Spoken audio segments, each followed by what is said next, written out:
step into the Dharma, right? The same way you step into a karate dojo, become a master. And if I'm the sensei in this dojo, unseat me. The only true master is one who teaches the student with the intent of the student becoming a master.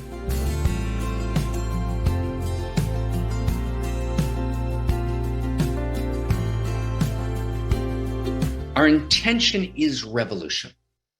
That's our intention. But revolution that is evolutionary. It's revolution that's evolution, meaning it's the evolution of consciousness. It's the evolution of love. And it's the evolution of love and the evolution of consciousness, the evolution of the very source code of love, right? Meaning we love more intensely and we love wider and deeper. We love with new capacities. We love the split off parts of ourself. We live the people that we've split off from ourselves. We evolve love, both in the intensity, the depth, the quality. And that love, and stay with me, my friends, that love is personal. It's personal. It's not just cosmic. And it's not just personal, it's the cosmic and the personal as one. And that's what we mean by outrageous love. By outrageous love, we mean, and we're going to talk about outrageous love today, we mean there's no split between the personal and the cosmic. And it's only that evolution of love, right? That deep knowing of what that means, that I'll actually respond to the meta crisis. Okay, that's the only thing that responds to the meta crisis. So before we step in today, I want to actually invite everyone to something, in a very, very deep way, which is study the texts that we're preparing. So if you haven't read Unique Self, maybe someone in the chat box will put it in, study Unique Self.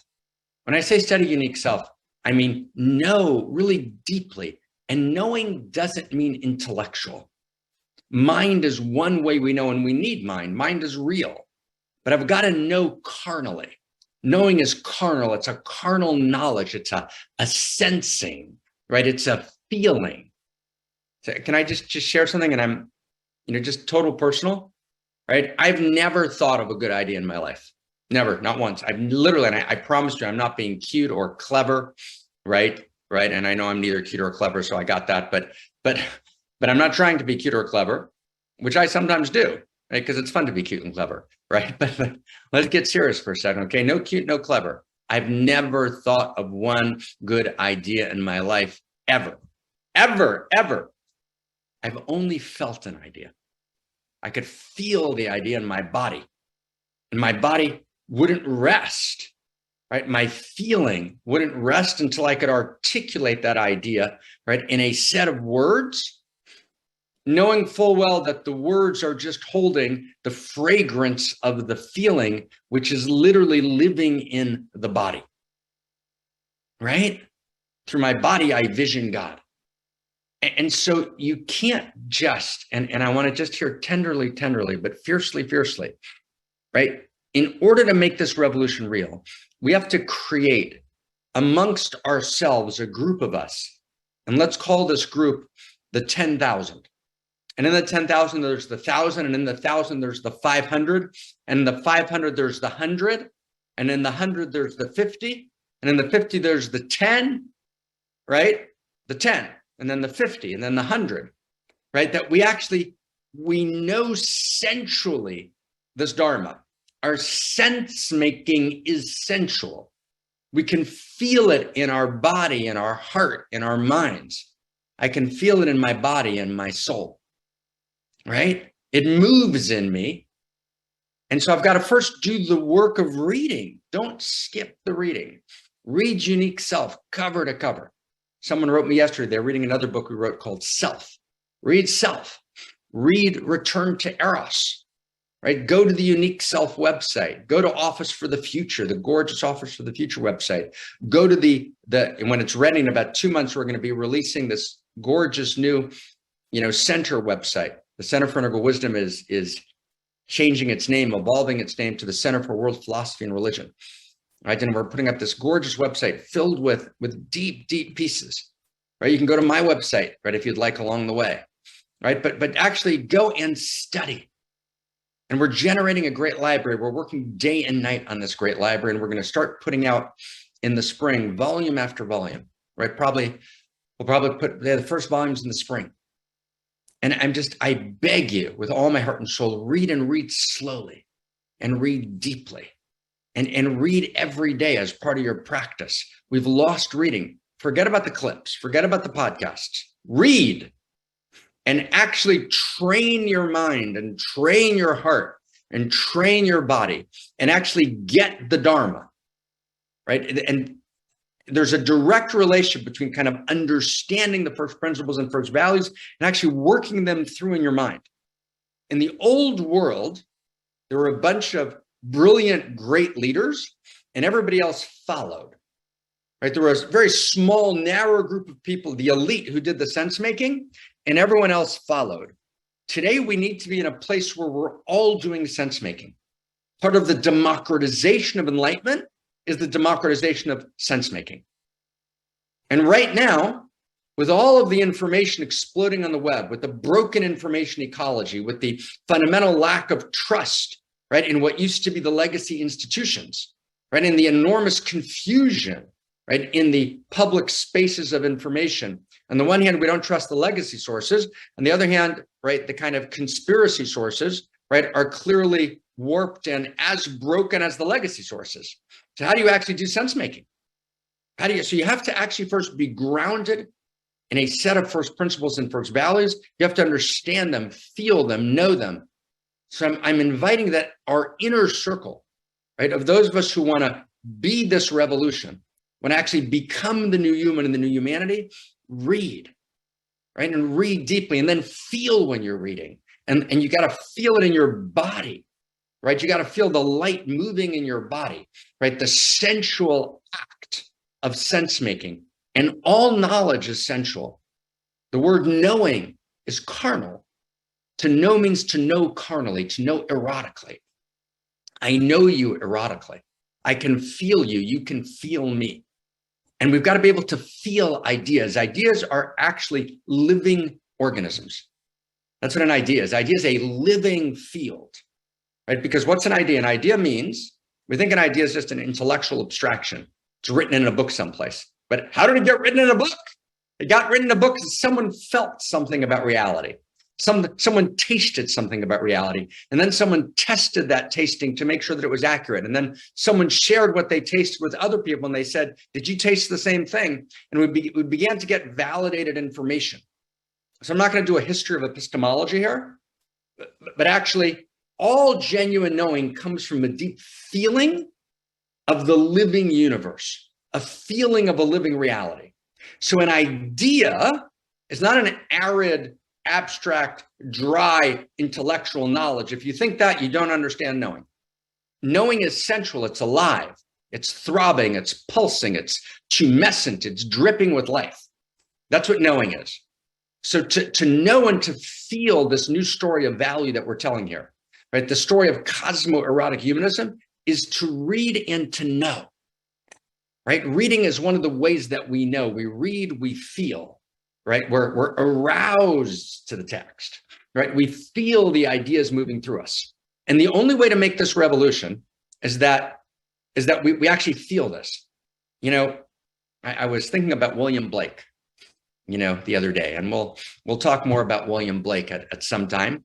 Point, how many people know William Blake? Just a quick check in the chat box. When I said William Blake, who knows who I'm talking about? Right? William Blake is one of the great thinkers of, the modern mystical world that births modernity. Maybe next week we'll talk about William Blake, but William Blake dies in poverty, pretty much unknown, having refused to compromise, right? And William Blake basically says, I'm not going to try and go for the popular big podcast and get 1,000, 100,000, 200, 500,000 views. I'm going to look for the 1,000 people who really get it, and they're going to hold it. And they're going to be the 1,000, and they're going to bring the next 1,000 and the next 1,000 until my ideas are so embodied in a small group of people, right? At the edge, that the edge redefines the center. And I want to just get this with you for a second. Are we okay, everybody? Everybody tracking? How are we doing? Let me just check in the chat box. How are we doing, friends? Okay, check in with me. Okay, check in. Who's getting this? Why this matters? Who's getting why this matters? So I want to share with you a book, okay, from Princeton University Press, right? Princeton University Press. There's a book that pretty much no one read, right? Me and 3 other people, and it's called Culture Moves. Culture Moves, C-U-L-T-U-R-E, Culture Moves. How you make culture moves, right? And the book, someone sent me the book, my friend Steve, because it confirmed something that I had shared with him in a conversation. He said, wow, he said, there's this book that no one's read that says the same thing that you're saying. I said, oh my God, that's fantastic. And here's what I shared with Steve. You never change culture, right, by going directly to the center. You don't change culture by starting a popular podcast that you get a zillion views. You speak right directly into culture and everyone goes with you. You don't change culture that way. You don't change culture by going viral. Oh, wow, I went viral. Wow, it's fantastic. I'm an influencer. I got 3.7 million views, right? That's not how you change culture. You change culture by actually going to the periphery, to the edges of culture, and creating a deep radicalism. Radical means we go to root, radical authenticity, radical depth, radical knowing.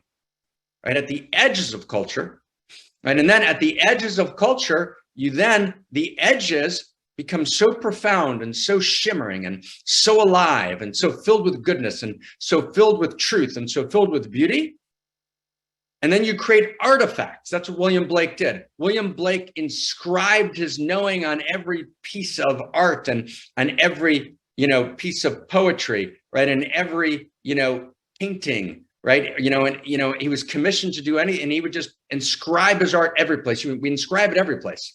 So we have to create artifacts that when you look at that artifact, you're not just reading ideas, right? The sense making explodes in your body. The sensuality, right, explodes in your body. Okay, right? The sensuality explodes in your body. So it's very deep, friends. It's very deep. Let's stay in the center of where we are right here, right? It's so deep, right? I go to the edge. Right. And from the edge, I change the center. Okay. And then that creates a yes. It creates a yes, creates this radical, resounding yes in the center. And so what we're doing now is we're now at the edge. That's where we want to be. And we want to actually be creating at the edge, right, this very deep, profound, great library. And that great library has got to be a great library of media. And it's got to be a great library of books and of poetry and of embodiment and of people, right? We've got to inscribe this on our hearts, right? Until we become the Dharma, right? We are the first principles and first values. And when you meet someone, you say, oh my God, that person is the first principle and first value. They're living it and breathing it, and they can tell the story of it. They can articulate it, right? And it's that 1,000 and then that 500, right? And that 100, right? And that 50 and that 10, right? From that periphery, we then move into the center, right? And it explodes, okay? So that's the invitation. I want to invite everyone, right? And myself, right? And all of us, what we have to do is, I want to just say it really clearly, and I want to use the image from the 13th century of a book called the Zohar, Z-O-H-A-R. You have to make love with the first principles and first values. You have to make love with the, right? You've got to let them make love to you. You've got to let the first principles and first values, the new story of value, love you open. And you've got to love it open. And then there's this interaction that happens between your unique self, your unique individuation of value, your unique configuration of desire, your unique configuration of intimacy. Right? The eros that pulses tumescently through you meets the eros of the ideas. And remember that the ideas are someone who felt something and validated that feeling, right? And then proved that feeling was reflecting something that was true about reality, and then wrote it in a book. So a feeling is a pulsing living organism. When that feeling meets, right, that idea that's a pulsing living organism meets you, meets your own internal pulsing, when those two come together, then something explodes in the world. And that's how it works. There's kind of a field of value. That's the field of value. It's called field of value. Let's call that God. Let's call that the Tao, right? The eternal Tao, right? The ground of value, or the ground of being itself. That's God. And then there's the ideas. And let's call that the Dharma, or the Torah, or, in Bohm's phrase, the implicate order, or Mat, or Geist, or the Platonic ideas, or the evolving first principles and first values. Okay, the story of value embedded, right, in evolving first principles and first values. That's the Torah, that's the text. Okay, and then there's the reader, right? The reader of the text. So there's the field of value itself. Let's call that God. God, the field of value, the infinite intimate, which is our name of God. There's the infinite intimate. Then there's the text, the texts themselves, right? The great library that we're writing, the text of ideas that's living and pulsing. And then there's the reader. The merger of those three, right, is what evolves the source code of culture. That's called in Aramaic. I'm just going to give you one version of it. I'm going to give you one in a second. In Aramaic, that's called Kutshabrichu Yisrael Ve'oraita Chadhu.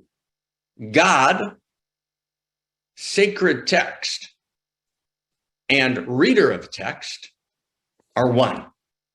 Wow. Or God, Israel, and Torah are one. It's the literal translation. But it means the field of value, the specific story of value of first principles and first values, the text, and the reader, those three come together, right? That's an erotic union.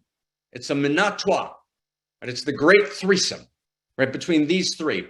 If any of those is missing from the erotic union, if there's only two or only one, there's no erotic union. Meaning if you're not experiencing yourself as an erotic, living, vibrating expression of the field of desire, which is your unique self, if you're not a unique, vibrating, right, pulsing, right, exploding configuration of desire and intimacy, if you don't understand that's who you are, you can't read a text. You're just a passive reader wasting your time. Listen to a clip. You got to be unique self. You got to be your unique eros. That's the reader. Then you've got to read real texts. You got to find, we're creating an entirely new great library of sacred text. But go find those texts, read Unique Self, read Return to Eros, read other texts, read William Blake, right? And then those texts we're writing can't be that we're making them up. They're not social constructions of reality. And we're not making them up as Harari claims, being a parrot of postmodernity. No, they're actually real. We're not making them up as Steven Pinker claims, right? Being locked and trapped in postmodernity. We're not making them up, right? As Shoshana Zuboff, right, can't quite wrap her head around in surveillance capitalism. So therefore, when she critiques the techplex, her critique falls flat because she refuses to embrace, right, a field of value that's real. So she's on the same side as the techplex in the end. Doesn't work, right? I've got to be in the Tao. I've got to be in the field of value. I'm in the field of value. I'm immersed, right, in this. I'm immersed in writing and creating and reading the sacred text, and I'm reading it as a unique self. I'm reading it as a unique configuration of eros and desire. That's God, Israel, and Torah are one. But another way of saying it is Buddha, Sangha, and Dharma, right? Buddha is the ground of being, right? Right? Dharma is the sacred texts, and Sangha is me, the reader, reading in communion with the text. Right? Wow. Is everyone getting that? Another way of saying it is, I want to get this is structural to cosmos. You can't create new knowing without this. Is this too much for everyone? Is this like too much like deep dive superstructural information? Don't want that? Who's up for this? Who's up for this? It's really deep. This is structural to the very cosmos itself. You can't understand the cosmos without that. So here's another way to say it, okay? Just so you get how structural this is. This is I, we, and it. It, right? It is third person. It's the Dharma. It's the principles. It's the story of value. Okay, that's it. We is me reading it. It's my relationship to it. I'm the reader in communion with the text. I is the God field, the Buddha field, The irreducible unique self, the irreducibly unique configuration of eros that's reading, I, we, in it. Does everyone get that? It's like wild. That's wild. So you get it? This is structural to the very source code of cosmos itself. It's not extra. In other words, no religion owns I, we, and it. I, we, and it are the three primordial perspectives that live at the very core of reality itself. Kutshabrichu Yisrael ve'oraita in Aramaic, God, Israel, and Torah. Reader, text, and field of value. Buddha, Sangha, and Dharma. I, we, in it. Wow. Right? It's like, whoa, right? Here's what this means. Here's what this means, right? If you write the best books in the world, like you write like wow, these books are so great, right? Like you're really intelligent, you're really smart. Like my friend Sam Harris. Sam's a smart guy, right? But he basically says, there is no field of value. That's bullshit. Doesn't exist. So we're making this shit up. And we're making it up, and it's real that we make it up, because we make it up and we're human beings, and that's what we got. But there's no field of value. There's no place that I surrender. There's no place that I bow, right? There's no field of value. You get that, everybody? You get that, everyone? Like, wow, there's no field of value. So once there's no field of value, you can't actually create a shared story of value in response to the meta crisis. Because value's not real. Or B.F. Skinner, value's not real, right? Or Shoshana Zuboff, value's not real. Or Steven Pinker, right? Value's not real, right? Or the heads of, right, Google, right, Facebook, value's not real. The MIT Media Lab, value's not real, right? No field of value. There's no field of value. We're going to get to a techno-totalitarian dictatorship in which the human being is reduced to a number. Because there's no field of value. So first, you need a field of value. Second, you need to then articulate first principles and first values, articulate a story of value, and then study those texts that are the telling of the story, and immerse yourself in them, right? And to the extent that there's no sacred text, you're basically jumping from book to book, right? Jumping from video to video, jumping from podcast to podcast, but you don't have a central set of shared texts that create a community, you're gone. Can't do it. You can't do it. You have to have a central set of shared texts that are the center. And I want you to get something here if you can. And tears in my eyes, right? I believe in teachers and I believe in teaching, and I'm obviously staking my life on teachers teaching. That's what I do. Okay. But the teacher can never be the center. The center has to be the shared story of value itself, the first principles and first values themselves. If it's based on a charismatic teacher only, it will crash and fail. Okay, that's what we mean by the democratization of enlightenment. That's what we mean by the democratization of sense making. We have to have a set of shared texts that are a set of shared texts that operate in a shared set of first principles and first values that are at the very center. And so, for example, I'll just give you an example, okay? I'm gonna give you guys, can I give you an example? Is that okay, everybody? Right, this is such a big deal. This is such a big deal.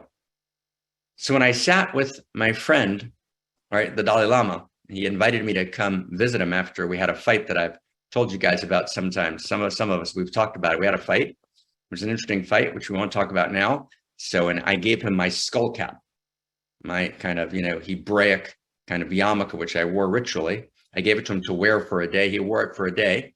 We were at a conference. We were at the Pope's summer residence. And at the end of the day, he with the impish, the word impish, kind of twinkle in his eye.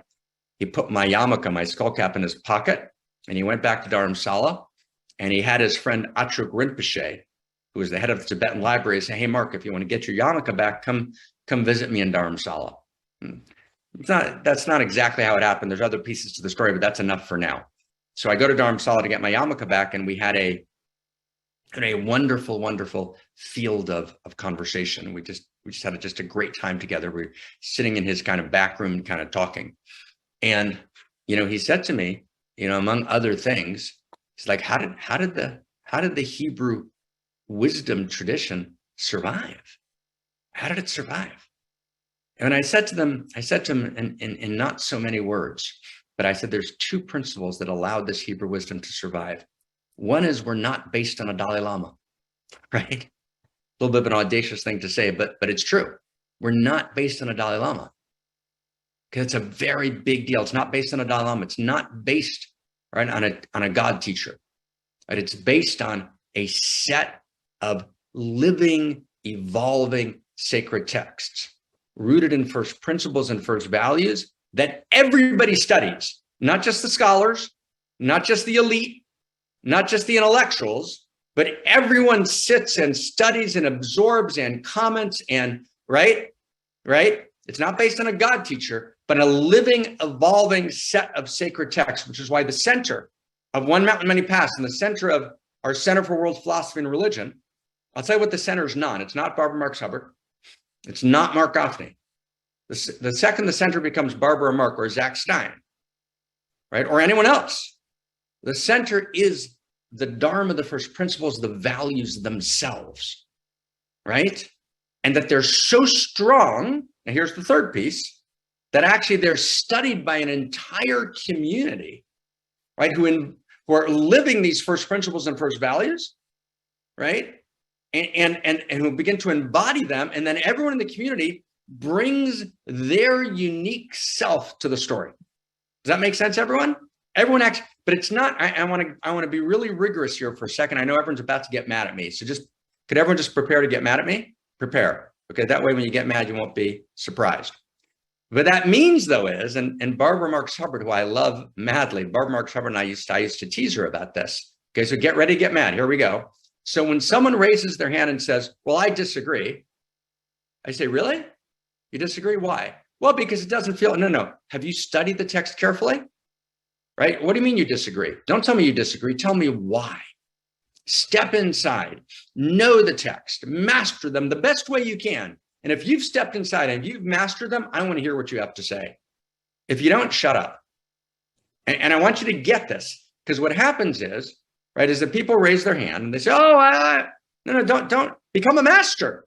You don't go to a physics class and just raise your hand and say, hey, Mr. Einstein, that doesn't feel right to me, what you're saying. It really bothers me. And it kind of awakens an early traumatic reaction in me. And I feel really unsafe around what you're saying, Mr. Einstein. No, study physics and then challenge Einstein and then knock Einstein off and then take his place, right? Which is indeed what people tried to do in the quantum field.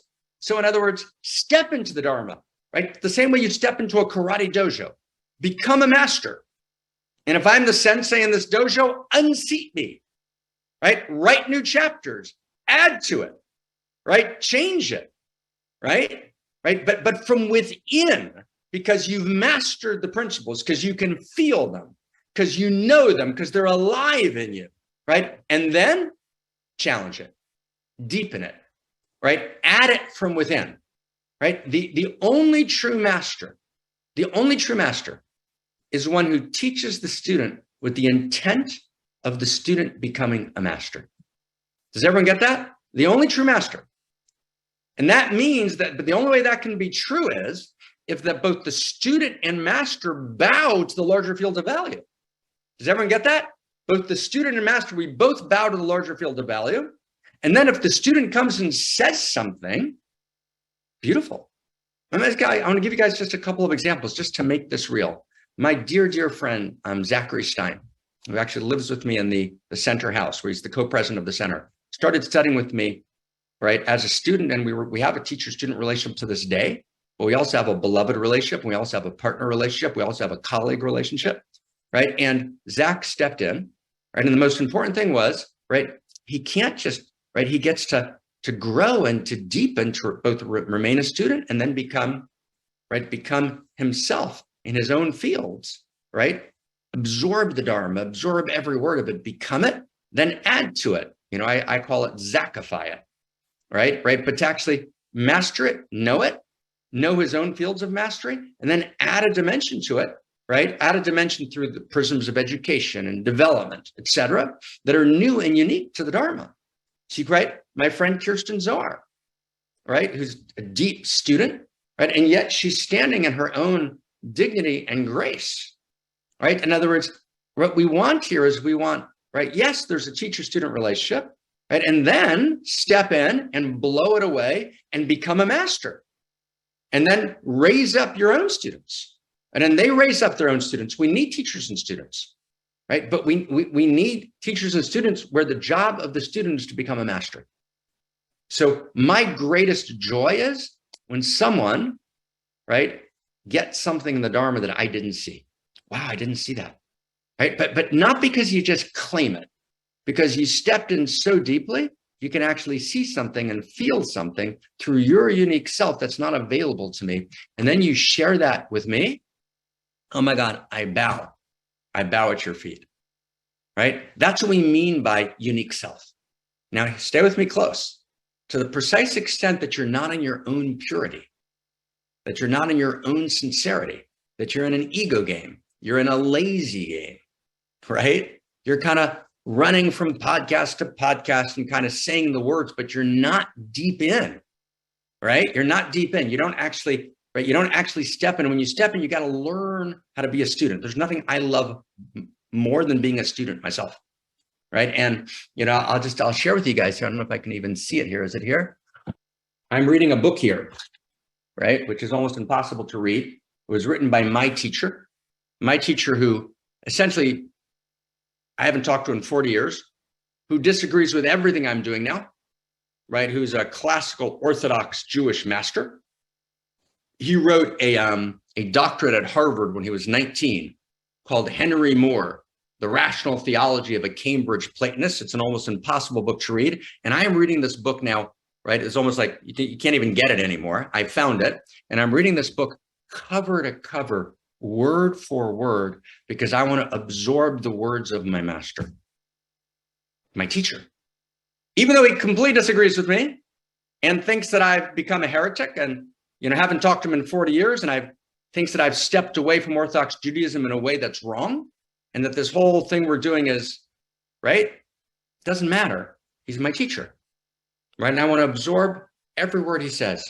And I dream about him 2-3 times a week, right? And it's just like, oh my God, right? So you have to know how to be a student, to receive, right? To get quiet enough that you open yourself up, right? And then step in, right? And for most of us, our relationship to the Dharma is not going to be like my relationship to Orthodox Judaism.